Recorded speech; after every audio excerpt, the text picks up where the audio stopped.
Hi అండి, ఈరోజు మనము హెల్త్ ఇన్సూరెన్స్ ఎందుకు తీసుకోవాలి అనే దాని మీద మాట్లాడదాము. ఇక్కడ చూడండి, ఒక ఏ అనే పర్సన్ ఉన్నారు, ఇక్కడ బి అనే పర్సన్ ఉన్నాడు. సో ఏ అనే పర్సన్ హెల్త్ ఇన్సూరెన్స్ తీసుకోలేదు. ఇక్కడ బి అనే పర్సన్ ఒక 5,000 రూపాయలతో ఒక 5 lakhs పెట్టి ఒక పాలసీ తీసుకున్నాడు.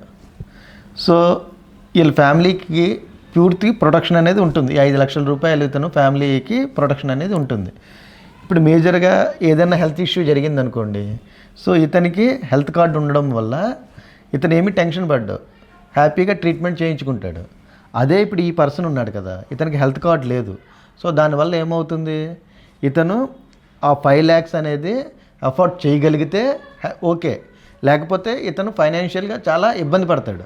అందువల్ల ఎవరన్నా సరే ఒక హెల్త్ కార్డ్ అనేది తీసుకోవాలి. అది ఎంత తీసుకోవాలి అనేది మీ యొక్క ఫైనాన్షియల్ స్టేటస్ని బట్టి, మీ ఇంట్లో ఉన్నటువంటి కుటుంబ సభ్యులను బట్టి ఒక హెల్త్ కార్డ్ అనేది తీసుకోండి. ప్రతి ఒక్కరు హెల్త్ కార్డ్ అనేది తీసుకోవాలి. హెల్త్ కార్డ్ తీసుకోవడం వల్ల మీ ఫ్యామిలీకి ఒక ప్రొటెక్షన్ ఇవ్వడంతో పాటు ఒక భరోసాను కూడా ఇచ్చినట్టు ఉంటుంది.